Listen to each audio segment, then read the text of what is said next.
Hello viewers, আসসালামু আলাইকুম। আমরা খুলনা দৌলতপুর থেকে গিয়েছিলাম মাইকেল মধুসূদন দত্তের বাড়ি সাগরদাড়ি, যশোর। আমরা 6টা বাইক 12 জন লোক সাগরদাড়ির উদ্দেশ্যে রওনা দেই।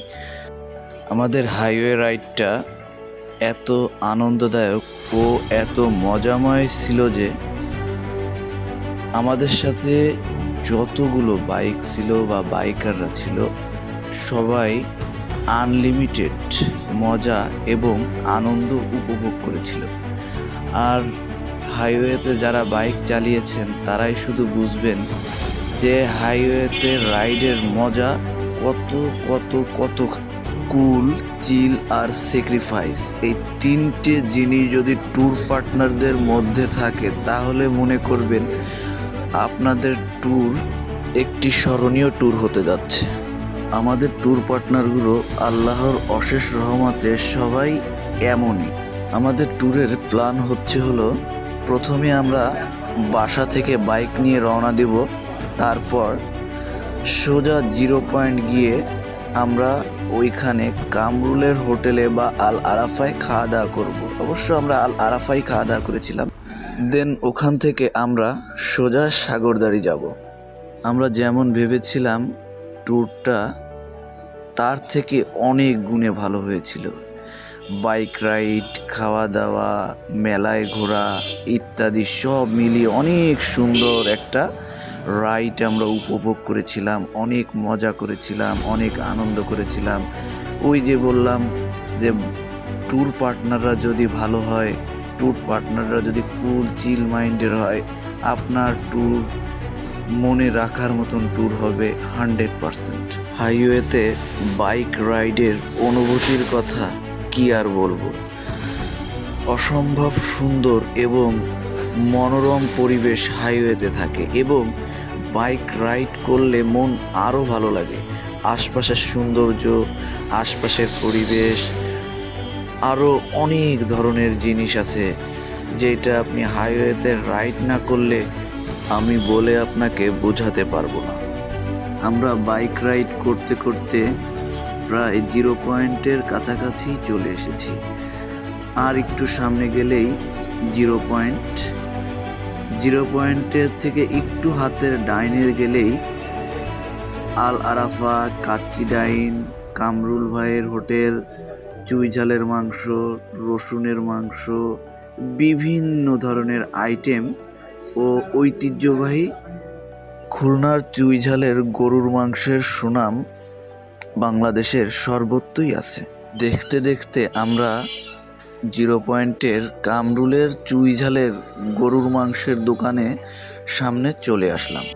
এখানে ভিড় থাকার কারণে আমরা আল আরাফাতেই খাওয়া দাওয়া করতে ঢুকে যাই এবং আমরা সবাই বসে পড়েছিলাম। খুবই সুন্দর গরুর মাংসের চেহারা এবং গরুর মাংসের গোস্তের সাইজ, পিস সব দিক থেকে আমাদের অনেক ভালো লেগেছিল। তবে রান্নার কথা কি আর বলবো ভাই, সেই অসাম স্বাদ। আমরা 1 পিস মাংস দিয়ে 4 প্লেট পর্যন্ত ভাত খেয়ে ফেলেছিলাম। আর চুই ঝালের মাংস বলে কথা, আমরা সবাই ওইখানে এত পরিমাণে তৃপ্তি করে এবং মন ভরে খেয়েছিলাম সেটা আমি ভাষায় প্রকাশ করতে পারবো না। সত্যি কথা বলতে মাংসের সাইজ যেমন তেমন, কিন্তু রান্নার স্বাদ ও মান যে এত টেস্টি ও এত ভালো ছিল যে আমরা খাওয়ার সময় খাওয়ার থেকে বেশি রান্নার প্রশংসায় মগ্ন ছিলাম। আমাদের সবাইকে ওয়েটার এসে মাংস সার্ভ করলেন এবং আমাদেরকে মাংস বেছে নেওয়ার যে অপশন সেটাও আমাদেরকে দিলেন এবং সবাইকে এইটা দেওয়া হয়। আমরা সেই অপশনের সঠিক ব্যবহার করলাম। ওয়েটার আমাদেরকে সুন্দর সুন্দর মাংসই আমাদেরকে সার্ভ করলো এবং আমাদের যাদের মাংস পছন্দ হচ্ছিল না তারা যে মাংসই দেখাচ্ছিলাম আমাদেরকে ঠিক সেই মাংসই উঠিয়ে উঠিয়ে দিচ্ছিল। চুই ঝালের মাংসের প্রশংসা আর কি করব। যখন আমি এই ভিডিওটা রেকর্ড করতেছি এই মাংসের ভিডিও দেখেই আমার জিভে জল চলে আসছে। রান্নার স্বাদ এত ভালো ছিল যে সবাই খাওয়ার দিকেই মনোযোগী হয়ে পড়েছিল। আর মনোযোগী হবেই না কেন বলেন? দুপুরে এমনি একটু খিদে বেশি লাগে, তারপরে যদি হয় এমন মশলাদার খাবার, আরও যদি হয় এত টেস্টফুল খাবার, তাহলে মনোযোগী না হয়ে যায় কোথায়? সবাইকে মাংস দিতে দিতে দিতে দিতে প্রায় শেষ পর্যায়ে আমি নিলাম, কারণ এই ট্যুরের সম্পূর্ণ দায়িত্বই আমার পরে ছিল। এই জন্য সব কিছু সবাই লাস্টে নেওয়া এবং সবাইকে সার্ভ করার পরেই আমার নিতে হয়, কারণ ট্যুরের লিডার একজনেরই হওয়া উচিত।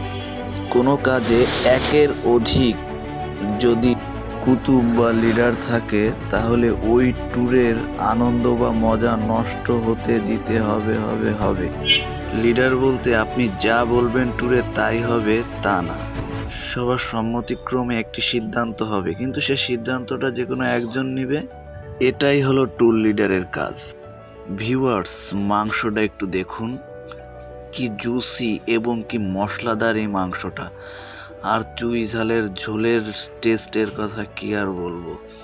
এই মাংস যে না খাবে তাকে মুখ দিয়ে বলে আমি সারা দিনেও বুঝাইতে পারবো না যে কতটা সুস্বাদু। সত্যি বলতে আমরা যে পরিমাণ চুই ঝাল ও মাংসের ঝোল নিয়েছি, সেই পরিমাণ বিল দিয়েছি কিনা সেটা নিয়েই সন্দেহ।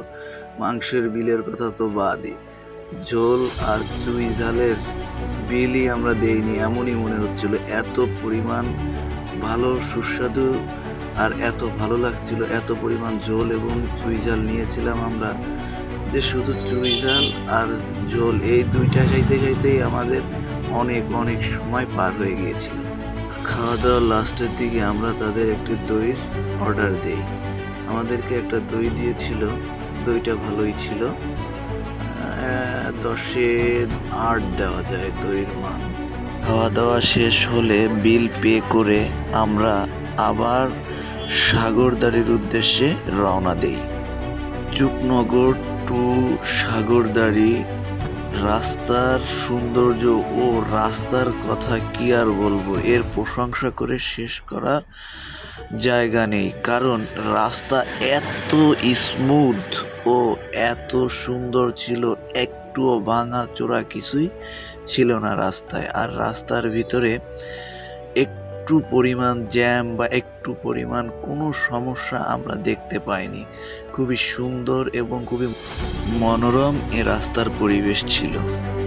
আমরা খুব আনন্দের সাথেই বাইক রাইড করছিলাম আর রাস্তার সৌন্দর্য উপভোগ করছিলাম। এই রাইড বলে কথা না, এই ট্যুর বলে কথা না, আমাদের যে কোনো ট্যুর যে কোনো রাইডই অনেক আনন্দদায়ক ও মজাময় হয়ে থাকে, কারণ আমরা কখনো ট্যুরের ব্যাপারে সিদ্ধান্তহীনতায় ভুগি না।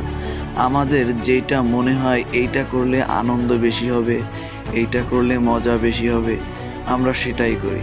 আমরা মনে করি যখন যেটা করা উচিত তখন সেইটাই করতে হবে। আল্লাহ তাআলা হায়াতে বাঁচিয়ে রাখলে আগামী ফেব্রুয়ারি মাসে ইনশাআল্লাহ আমরা বাইক নিয়ে কুয়াকাটা যাব। তখন হাইওয়ে লং রাইড দেব, আর এই হাইওয়ে লং রাইডে অসম্ভব পরিমাণ আনন্দ ও মজা আছে। ট্যুরে আনন্দ যেমন আছে, ট্যুরে কষ্টও আছে। ওই যে বললাম প্রথমে, আপনার ট্যুর পার্টনাররা যদি চিল কুল মাইন্ডের হয়, তাহলে আপনার ট্যুর অবশ্যই আনন্দদায়ক হতে হবে।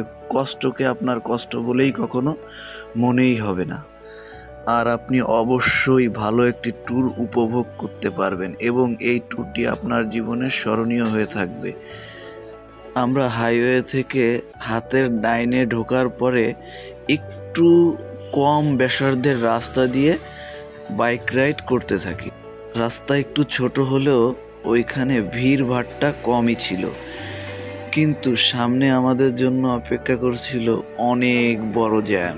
আমরা যে মেলায় গিয়েছিলাম, মেলাটা ঐতিহ্যবাহী হওয়াতে বাংলাদেশ এবং ইন্ডিয়া থেকে বিভিন্ন প্রান্ত থেকে হিউজ পরিমাণে লোকজন ওইখানে এসেছিল। এই কারণে ওইখানে এত পরিমাণ ভিড় এবং জ্যাম হয়েছিল যে আমরা গাড়ি নিয়ে ভিতরে ঢুকতে অনেক বেগ পেতে হয়েছিল। আমরা ওইখান থেকে আর কি, যেইখানে জ্যাম হয়েছিল সেখান থেকে মাত্র 1 কিলো রাস্তা যেতে আমাদের মিনিমাম 1.5 ঘন্টা টাইম ব্যয় হয়ে গিয়েছিল। এই জন্য আমাদের ওইখানে মেলায় পৌঁছাইতে অর্থাৎ মেলার মাঠে পৌঁছাইতে আমাদের প্রায় বিকাল বা সন্ধ্যা টাইম ঘনিয়ে গিয়েছিল। তবে রাস্তার জ্যাম কাটিয়ে ওঠার পরে ভেবেছিলাম এই বোধহয় আমরা বেঁচে গেলাম, কিন্তু আসলে এর থেকে বড় বা মানুষের জমায়েত সামনে দেখা বাকি ছিল, কারণ ওইখানে অনেক পরিমাণ মানুষের ভিড়ভাট্টা ছিল। মধুসূদন দত্তের বাসায় ঢুকতে গিয়ে যে পরিমাণ চাপাচাপির মধ্যে পড়ে গিয়েছিলাম, খুবই কষ্ট করে আমরা মধুসূদনের বাড়ির দেয়াল টপকিয়ে অর্থাৎ গ্রিল টপকিয়ে ঢোকা লেগেছিল। এত পরিমাণ ভিড় ছিল যে কারোর কাছ থেকে কোথাও কোনো টাকা নেওয়ার অপশনই ছিল না, কোনো টিকিট নেওয়ার অপশনই ছিল না। শুধু মানুষ গিয়েছে আর ঢুকে ঘুরে বের হয়ে এসেছে। আমরা সবাই ওই বাড়ির মধ্যে অনেক সময় পর্যন্ত ছিলাম এবং ঘুরে বেরিয়েছি, জাদুঘরে ঘুরেছি, অনেক জায়গায় ঘুরেছি। এই ঘুরির ভিডিও আমি সবার জন্য এর দ্বিতীয় এপিসোডে বা দ্বিতীয় পার্টে সবাইকে দেখার আমন্ত্রণ থাকলো। ধন্যবাদ সবাইকে।